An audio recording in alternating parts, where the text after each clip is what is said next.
Mwasha Baba Askofu Christopher Ndizeye, Askofu wa Jimbo Katoliki la Kahama, Mheshimiwa sana Padre Peter Kadundu, Vicar General na paroko wa parokia hii ya Bikira Maria Mama wa Shauri Jema Mbulu, Mheshimiwa sana Padre Danieli Ubeja, Chancellor wa Jimbo, mpendwa sana Baba Shemasi, mpendwa sana Padre Titus Amigu, mkufunzi wetu wa leo, nanyi watawa wote na wapendwa vijana washiriki wa kongamano la 23 la vijana Katoliki wafanyakazi Jimbo Katoliki la Kahama. Tumsifu Yesu Kristo. Kristo. Tushukuru Mungu kwa makofi.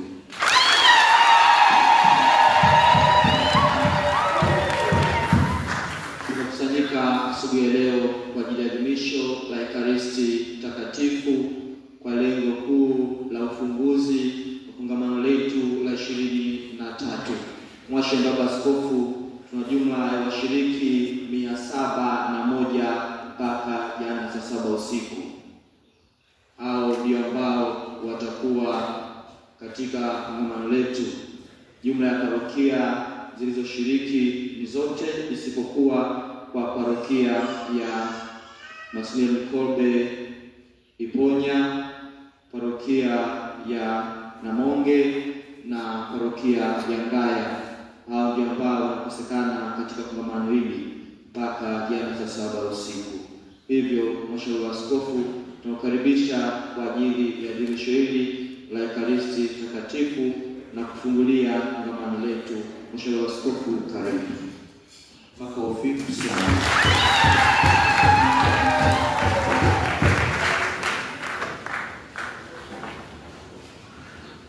Tunapomkaribisha katika jimbo letu na katika kongamano letu Mheshimiwa Padre Titus Amigu, tunakaribisha nyote katika kongamano, lakini zaidi sana katika adhimisho hili la misa, tuweze kumshukuru Mwenyezi Mungu, na kwa sababu kushukuru ni kuomba tena na neema zake hazina mipaka, basi tumombe aweze kubariki kongamano letu. Na hiyo ndiyo nia yetu kubwa katika misa yetu hii ya leo. Lakini basi tukiunganisha hayo yote na nia nyingine tulizo nazo, tuendelee kuombea hasa vijana nilioko hapa na wale wengine wote ambao tunapaswa kuombea, hasa kuendelea kupenda kumjua Mungu, kuwa karibu na Mungu na kumtumikia kwa uaminifu. Kwa jina la Baba na la Mwana na la Roho Mtakatifu. Amina. Amani iwe kwenu.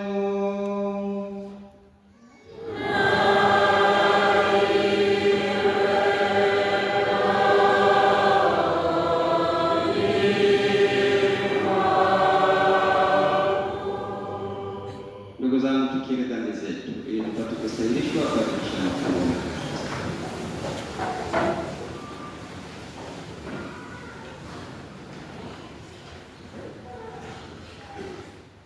Na mungamia Mungu Mwenyezi.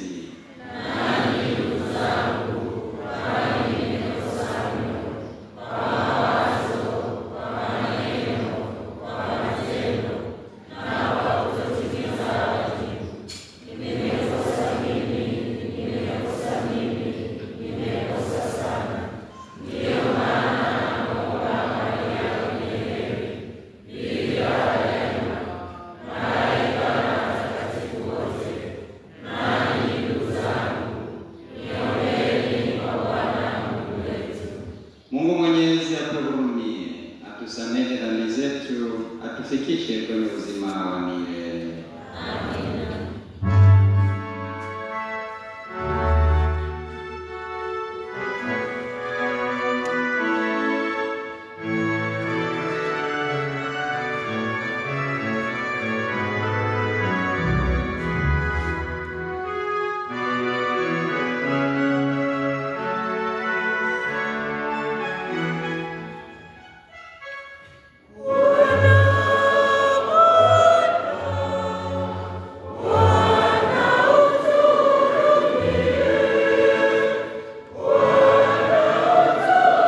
Mungu uliyetia ulimwenguni nguvu ya Injili kama chachu, wajalie waamini wako ambao uliwaita kuishi ulimwenguni na kuyashughulikia mambo yake, wawe na roho ya Kikristo, na kwa njia ya majukumu ya dunia hii wanayotekeleza waendelee daima kujenga ufalme wako kwa njia ya Bwana wetu Yesu Kristo mwanao, anayeishi na kutawala nawe katika umoja wa Roho Mtakatifu, Mungu milele na milele.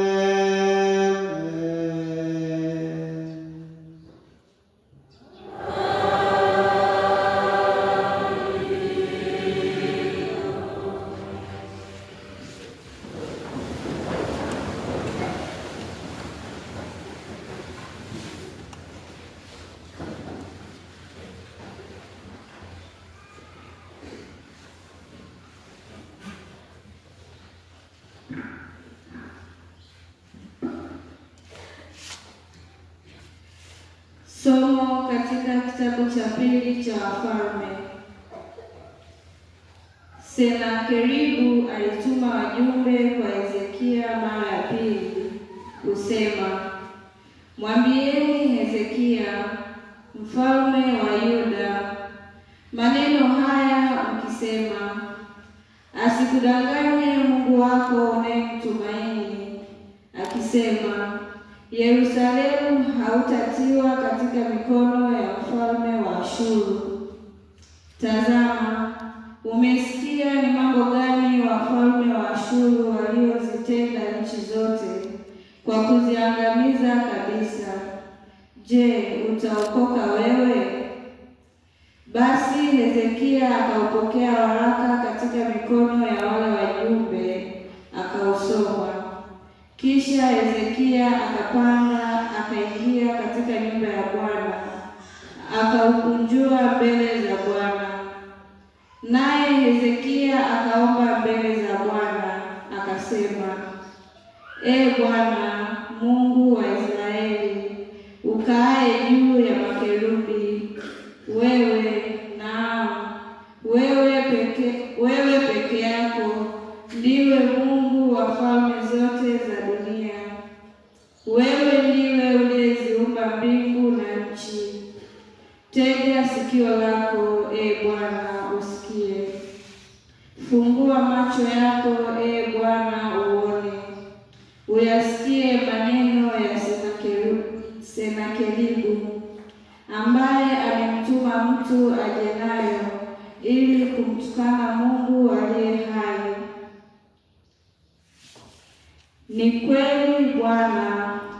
wafalme wa Ashuru wamewaharibu mataifa na nchi zao, na kuitupa miungu yao motoni. Kwa maana haikuwa miungu, bali ni kazi ya mikono ya wanadamu.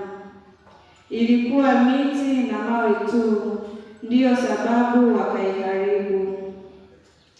Basi sasa, Ee Bwana Mungu wetu, utuokoe na mkono wake, na kusihi ili kwamba falme zote za dunia zipate kujua ya kuwa wewe ndiwe Bwana Mungu, wewe peke yako. Ndipo Isaya mwana wa Amozi akapeleka ujumbe kwa Hezekia akisema, Bwana Mungu wa Israeli asema hivi: kwa kuwa umeniomba juu ya Senakeribu mfalme wa Ashuru, mimi nimekusikia. Tamko alilolitamka Bwana katika habari zake ndilo hili: Bikira binti Sayuni amekudharau na kukudhihaki sana. Binti Yerusalemu ametikisa kichwa chake juu yako. Maana mabaki yatatoka katika Yerusalemu, na wao watakaookoka katika mlima wa Lebu, na wao mlima wa Sayuni. Wivu wa Bwana utatimiza jambo hilo. Basi Bwana asema hivi katika habari za mfalme wa Ashuru: yeye hata uingia mji huu, wala hatapiga mshale hapa, wala hatakuja mbele yake kwa ngao, wala hatajenga boma juu yake. Njia ile ile aliyojia, kwa njia hiyo hiyo atarudi zake, wala hataingia ndani ya mji huu, asema Bwana. Maana nitaulinda mji huu, niuokoe kwa ajili yangu mwenyewe na kwa ajili ya Daudi mtumishi wangu. Ikawa usiku huo huo, malaika wa Bwana alitoka akakiingia kituo cha Washuri, akawapiga watu 185,000. Na watu walipoondoka asubuhi na mapema, kumbe hao walikuwa maiti wote pia. Basi Senakeribu mfalme wa Ashuru akaondoka akaenda zake, akarudi akakaa Ninawi. Neno la Bwana. Wimbo wa katikati. Mungu atawafanya imara hata milele.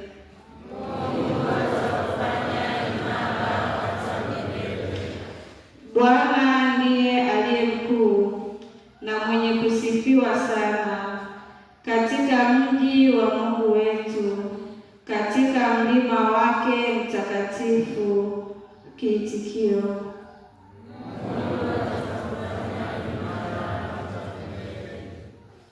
Mlima Sayuni pande za kaskazini, mji wa mfalme mkuu. Mungu katika majumba yake amejijulisha kuwa ngome. Kiitikio: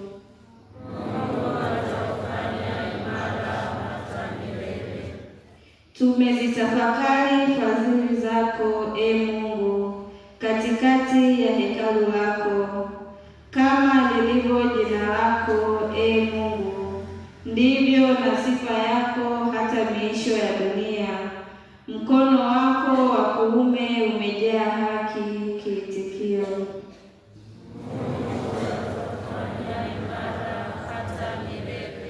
shangilio.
mnayotaka mtendewe na watu, nanyi watendeeni vivyo hivyo, maana hiyo ndiyo Torati na manabii. Ingieni kwa kupitia mlango ulio mwembamba, maana mlango ni mpana na njia ni pana iendayo upotevuni, nao ni wengi waingiao kwa mlango huo. Bali mlango mwembamba na njia imesonga iendayo uzimani, nao waionao ni wachache.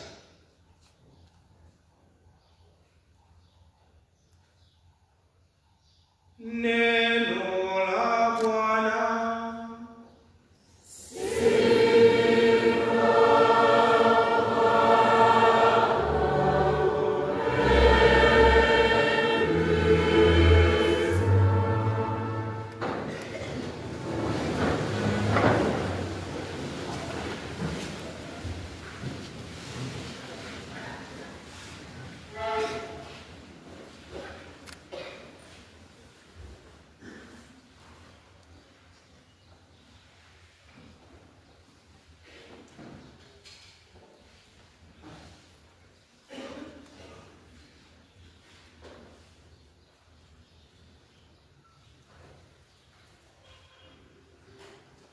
Wapendwa ndugu zangu, tunapoona katika wingi wenu, ingawa bado mko wachache, tumepewa taarifa ya washiriki 701, lakini makubaliano ya mwaka jana ilikuwa ni 1000. Kwa hiyo mnadaiwa 299 mwatafute.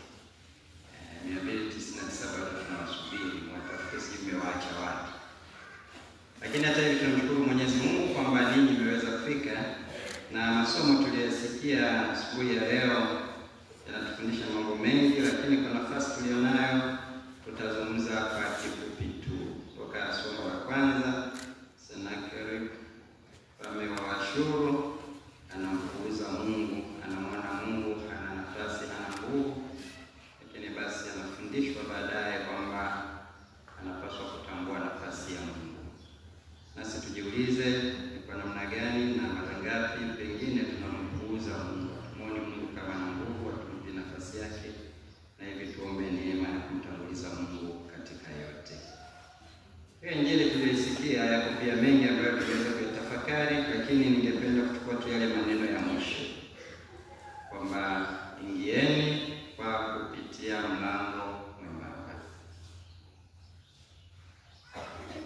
Sasa yapo mafundisho mengi na tafakari nyingi kutokana na maneno haya, mlango mpana na mlango ulio mwembamba.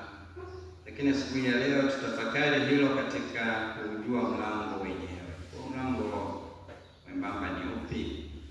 Yesu Kristo amejitambulisha kwamba yeye ndiye mlango wa kondoo. Kwa hiyo tunapaswa kumtazama yeye. Na njia anayoitumia yeye mwenyewe kujitambulisha kwamba ndiye njia, ukweli na uzima, lakini pia amesema anayetaka kumfuata lazima ajulikane mwenyewe, achukue msalaba wake kila mara au kila siku amfuate. Kumbe tukitaka kuona mlango lazima tumfuate Kristo ili tuweze kupitia kwake, na yeye ndiye mlango wenyewe, na kwa kweli tunapaswa kuingia pale tunapopatamani kupitia kwake. Sasa ili tuweze kupitia kwake kuna masharti pia. Sasa ameshatuambia mlango mwembamba. Hivi kuna watu wanene huko ndani. Wale wanene sijui kwa mtaenea. Haki mlango ni mwembamba. Sasa mlango mwembamba wale wanene zitakuwa. Yesu Kristo anatuangalisha na anatutaka tuwe wembamba. Kwa sababu mlango huo kwa kweli ni msalaba wake. Kwamba lazima kila mmoja aenee kwenye msalaba. Kwa mnene sana sijui kwa mtaenea. Wembamba huo maana yake kwa kweli kwa nafasi ya kwanza ni unyenyekevu. Na unyenyekevu wa kweli ni ule wa kumsikiliza Kristo na kuwa tayari kumfuata. Na pia lakini pia kwa namna nyingine unyenyekevu unatupelekea kuweza kutafakari vizuri jinsi tunavyoweza kuingia kwenye njia ya Yesu Kristo na kufuata mfano wake. Pengine ni kupokea hata yale ambayo tunafikiri hatustahili, kukubali pia hata kuteseka kwa ajili yetu na kwa ajili ya wenzetu, kuwa wakarimu kwa wengine, sababu najua tunaponenepa sana, mnafikiria kuna mnene hata mmoja. Wewe simsemi huyo unadhani ni mnene. Tunaponenepa sana ni ishara kwamba tunataka kuwafukuza wengine wote ulimwengu tubaki peke yetu. So unakuwa unaongezeka, sasa unawasukuma wenzako watoke. Na ndio picha ya ubinafsi, ambayo katika nchi yetu kwa kweli ni tatizo kubwa sana sasa hivi. Kujijali mimi, pengine nikienda sana na ndugu zangu na rafiki zangu, lakini mwingine yeyote yupo hayupo. Ndio maana tunaweza kuwa tunakamatana, tunapotezana, tunauana kwa sababu wengine wote watoke, nibaki mimi binafsi. Sasa unataka kujipanua, bali peke yako. Huwezi kaenea kwenye mlango mwembamba. Lakini pia kuna ile kukataa shida kwa gharama yoyote. Kukataa kile kinachoonekana ni mateso kwa namna yoyote. Na ulimwengu wa sasa unatafuta hilo. Ndio maana wanakimbilia miujiza na kimbia hiki, nisiwe na shida yoyote. Yaani kuwa na kuonekana kama unateseka ni laana. Kwa hiyo utatafuta raha za kidunia kwa gharama yoyote. Kuonekana kidogo kidogo na kuchanganyikiwa. Haiwezekani kuugua. Nimepata shida, haiwezekani. Lazima kuwa na mafanikio, kuwa na mali, kuwa na utajiri, ndio ishara ya kwamba una baraka. Hiyo kwa kweli ni mlango mpana, sio mlango mpana. Mlango mwembamba ndio wa Kristo. Tunapoanza kongamano letu, tutafakari maisha yetu, na hasa ninyi kama vijana, endeleeni kutafakari jinsi ambavyo mnajitahidi kuenea kwenye mlango mwembamba. Na mapendo ya kweli ndio yanayotufanya tuenee kwenye mlango mwembamba. Kwa sababu mlango huo ni Kristo mwenyewe, na tukimfuata kwa uaminifu kweli tutaenea kwenye msalaba wake, na sisi tutabeba msalaba yetu kwa uaminifu, na hivi tutauona hata mlango ambao ni yeye mwenyewe, na tutaweza kuurithi ufalme wa Mungu. Niombee kongamano letu na tuombe matunda chanya kwa maisha yetu binafsi, familia zetu, jirani zetu, kanisa letu, lakini tuombee pia nchi yetu. Hasa kwa fundisho hili la kwamba tunapaswa kupitia mlango mwembamba. Kila mmoja amwone mwenzake kama ndugu, kama rafiki, sio kama kero. Na hivi hata katika huduma zetu na namna ya kutenda, tutende tukimtazama mwenzetu. Tusitafute faida yetu wenyewe, lakini tutafute faida pia ya wengine. Na zaidi sana tuanze kuona uwepo wa wengine kama ni faida, na ninyi kama vijana kwa kuendelea kwa nguvu ya kanisa, nguvu ya taifa, mjenge na mkubali kuwa katika dhamiri njema inayotanguliza Mungu, tusiwe kama Senakeribu, lakini pia inayowajali wengine, ili tuweze kuenea kwenye mlango huu mwembamba. Tusipende kujitanua na peke yetu, kwa peke yetu ulimwenguni, na kufanikiwa peke yetu, na mafanikio yenyewe yasiwe yale ambayo yanaondoa kabisa nafasi pia ya kujitesa, kujitoa sadaka na kujikatalia. Tumsifu Yesu Kristo. Amina.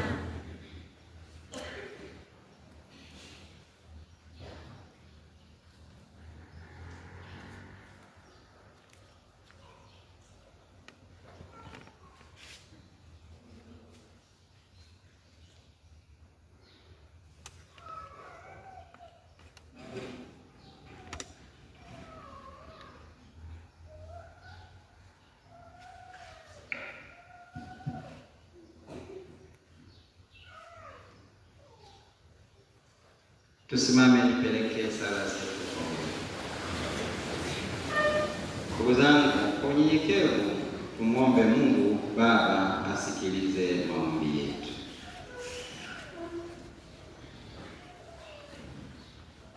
Ukuze roho ya umoja na amani na uelewano kati ya Wakristo wote, Bwana.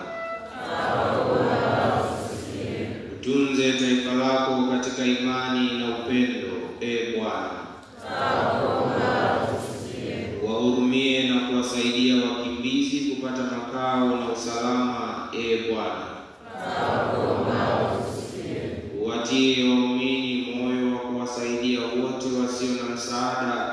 kama vile yatima, wajane, wasiojiweza na wagonjwa.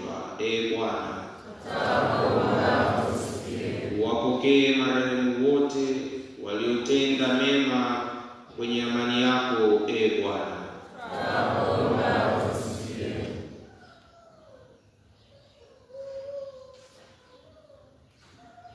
Mungu mwema, kwa ubatizo umetuita tutende katika mwanga wako. Utujalie tuishi kama watoto wa mwanga, kwa njia ya Kristo Bwana wetu.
Ee Mungu, kwa sadaka ya mwanao pekee ulipenda kuokoa ulimwengu. Tunakuomba ili kwa njia ya dhabihu hii uwajalie wale uliowaita kuwa watumishi wako kama walei, na ambao huachi kuwaita kwenye huduma yako ya kitume, waujaze ulimwengu na roho ya Kikristo, na wawe chachu ya kuutakatifuza kwa njia ya Kristo Bwana wetu.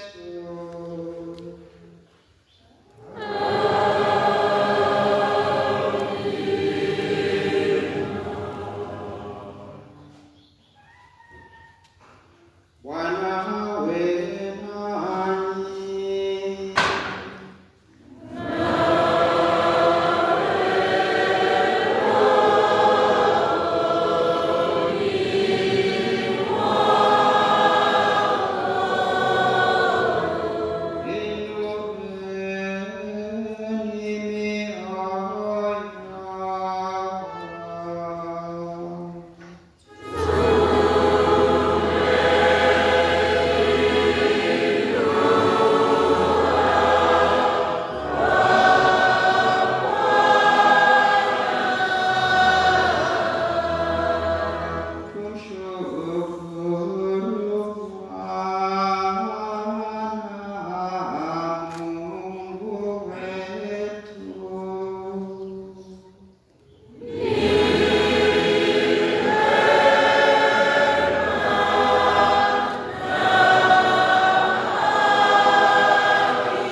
Kweli ni vema na haki, tendo la kufana la kuleta wokovu.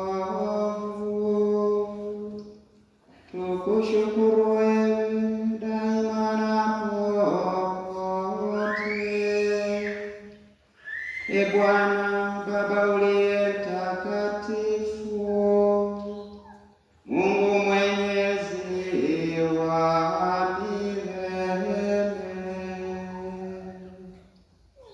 wewe ulimuumba mtu kwa wema wako, na alipoadhibiwa kufa kwa mujibu wa haki, ulimkomboa kwa sababu ya huruma yako, kwa njia ya Kristo Bwana wetu. Kwa njia yake malaika usifu adhama yako, enzi hukuabudu na mamlaka hukupigia magoti wakitetemeka. Mbingu na nguvu za mbinguni na waserafi wenye heri wakuadhimisha pamoja kwa shangwe. Tunakusihi utujalie tujiunge nao kwa wimbo wa sifa, tukisema kwa sauti ya unyenyekevu.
watakatifu wote. Tunakuomba uvitakatifuze vipaji hivi kwa nguvu ya Roho wako, ili viwe kwetu mwili na damu ya Bwana wetu Yesu Kristo. Yeye alipotolewa na kuingia kwa hiari katika mateso yake, alitwaa mkate,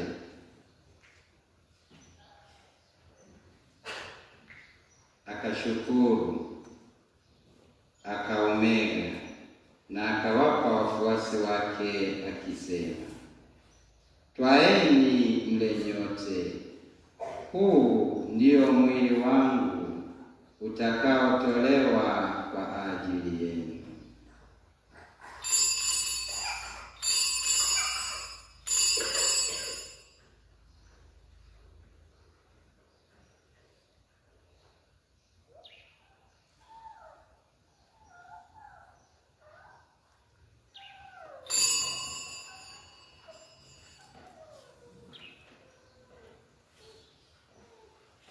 Vivyo hivyo, baada ya kula, akitwaa kikombe na kukushukuru tena, aliwapa wafuasi wake akisema, twaeni mnywe nyote, hiki ndicho kikombe cha damu yangu, damu ya agano jipya na la milele, itakayomwagika kwa ajili yenu na kwa ajili ya wengi kwa maondoleo ya dhambi.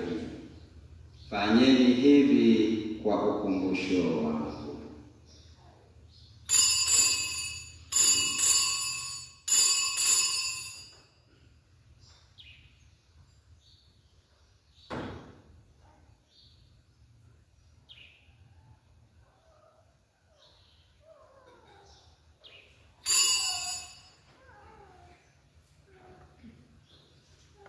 Fumbo la imani.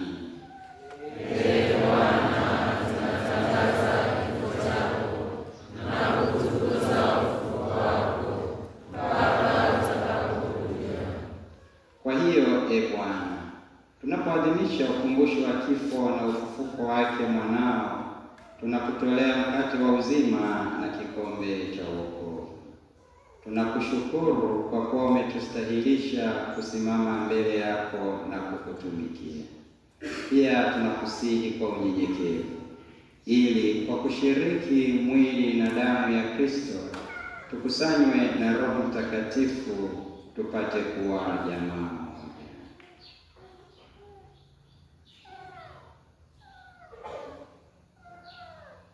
E Bwana, ulikumbuke kanisa lako liloenea popote duniani.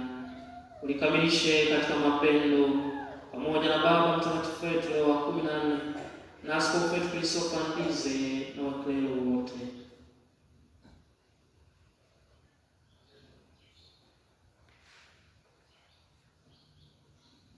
Uwakumbuke pia ndugu zetu waliofariki dunia wakiwa na tumaini la ufufuko, na marehemu wote waliofariki dunia katika huruma yako, uwapokee kwenye nuru ya uso wako.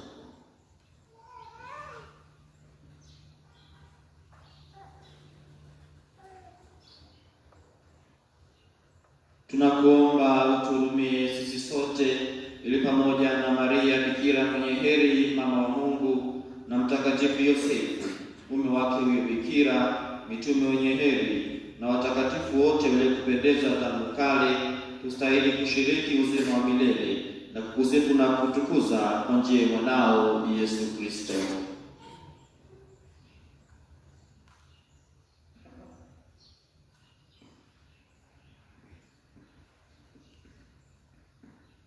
Kwa njia yake na pamoja naye na ndani yake, wewe Mungu Baba Mwenyezi, katika umoja wa Roho Mtakatifu,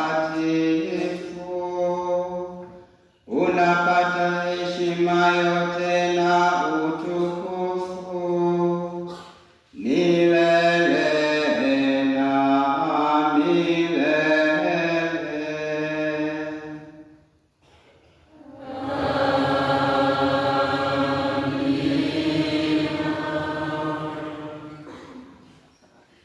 kulitii agizo la Mwokozi wetu na tukifuata mafundisho yake ya kimungu, tunathubutu kusema: Baba yetu uliye mbinguni, jina lako litukuzwe, ufalme wako ufike, utakalo lifanyike duniani kama mbinguni.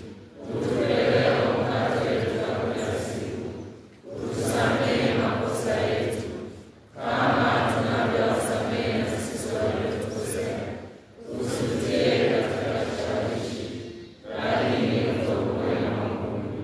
E Bwana, tunakuomba utuokoe katika maovu yote, utujalie kwa wema amani maishani mwetu, kusudi kwa msaada wa huruma yako tuokolewe daima na dhambi, wala tusifadhaishwe na jambo lolote, tunapotazamia tumaini lenye heri na ujio wa Mwokozi wetu Yesu Kristo.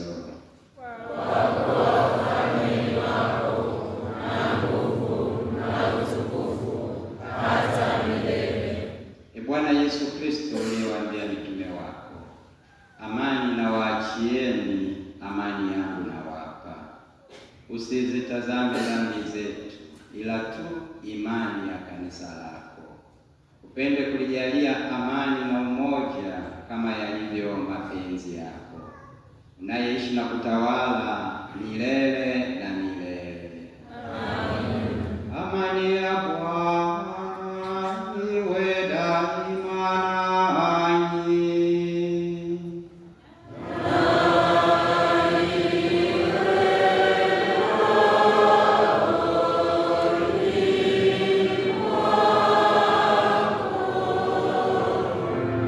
Mpeane amani.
Tazama mwana-kondoo wa Mungu, tazama aondoaye dhambi za ulimwengu.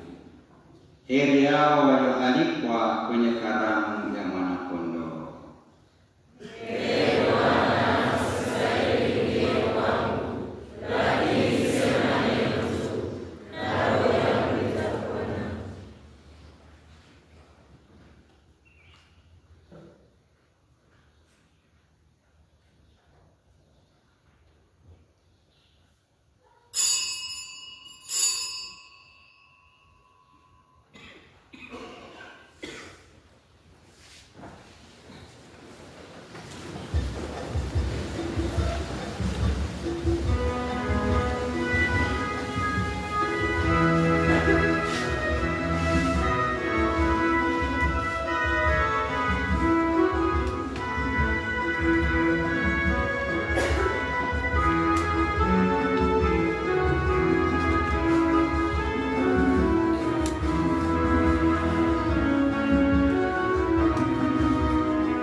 Tuombe. Ee Bwana, tunapopokea utimilifu wa neema zako, tunawaombea waamini wako ambao kwa mapenzi yako wanashughulikia mambo ya ulimwengu.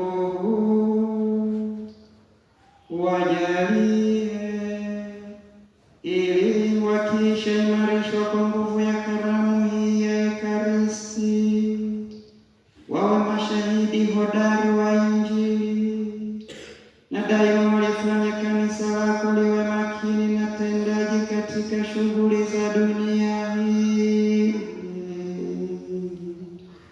kwa njia ya Kristo Bwana wetu.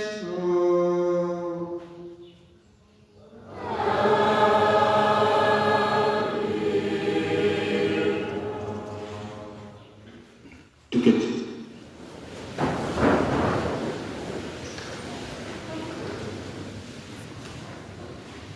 Mwasha Baba Askofu, tunakushukuru kwa uwepo wako na kwa kusali nasi vijana wako wa Jimbo Katoliki la Kahama.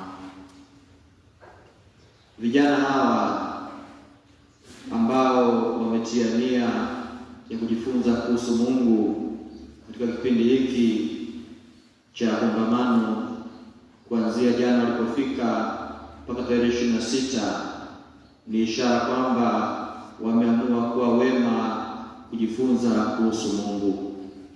Na hapa naomba ni mkuu mzee ambaye ni mkufunzi wetu wa leo, Padre Titus Amigu, huwa anajiita pia ni mzee.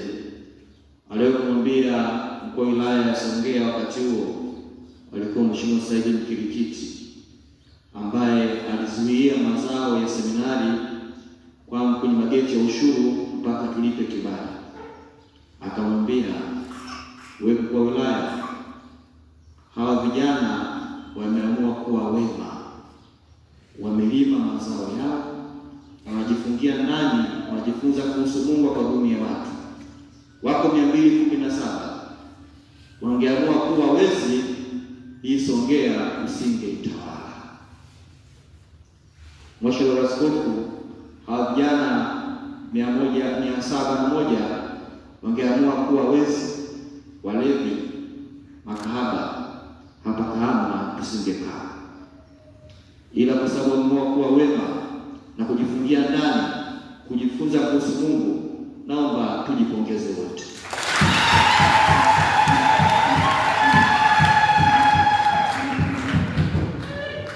Naomba wema huo hudumu kwa muda wote kongamano na maisha yetu yote ya Kristo. Utaratibu baada ya hapa, tutakwenda moja kwa moja kwa ajili ya neno fupi. Yeye ndiye mwenyeji wetu hapa kwa sababu ndio paroko wa parokia hii. Baba Vika General, karibu.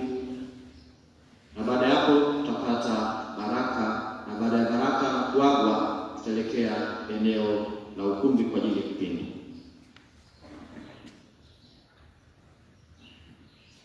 Viwawa mapendo daima mapendo. Nichukue nafasi hii kumshukuru sana Mwenyezi Mungu kwa wema na baraka zake anaendelea kutujalia katika jimbo letu, zaidi sana sisi parokia ya Maria na Mashauri Njema hapa Mbulu.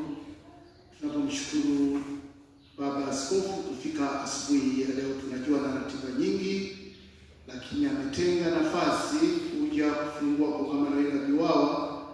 Alama yake tu ya uwepo hapa inaashiria kwamba ni vijana na wapenda, na ndio maana nawashirikisha juu ya mlango ulio mwembamba.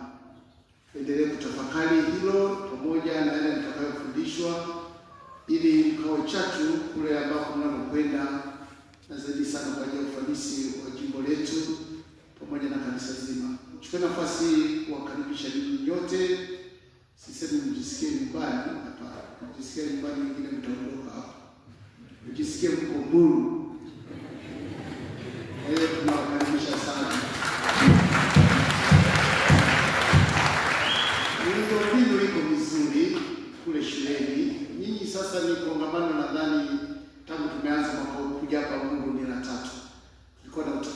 wetu mwanzoni kabisa wa mwaka, na sasa tukapata tena kongamano la moyo mtakatifu wa Yesu waliomalizika tu wiki iliyopita, na sasa tunapata bahati ya kongamano la viwao. Makongamano haya unaona yana tofauti yake, lakini yana uzuri wake. Kwa hiyo miundombinu ambayo ipo muendelee kuitunza kwa ajili ya kongamano tena lingine litakalokuja. Miundombinu yetu ambayo tunaendelea kuisimamia pamoja na mazingira, kwamba hapa duniani tuko nyumbani tunapojiandaa kwenda kwenye makao yetu ya milele. Tukipatunza na sisi tunatunzwa. Niwatakie kila la heri na baraka tele katika kongamano letu hili la 23 mwaka huu. Tumsifu Yesu Kristo. Sisi mapendo daima, chuki sitegemei kuchukiana katika kongamano hili. Natamani kupata tabasamu wote kabisa, lakini naona wengine wameshachukia tayari. Asante.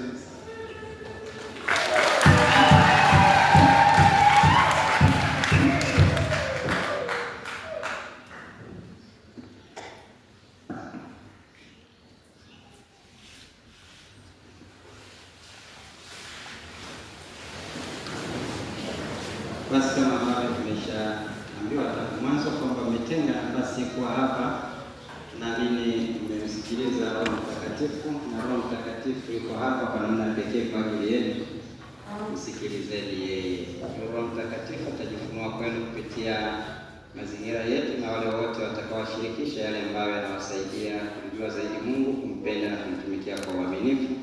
Kumejitahidini kuzingatia ratiba na kumsikiliza huyo kupitia kwa hao wote watakaowashirikisha kile kilicho chema. Natakieni nyote kongamano jema.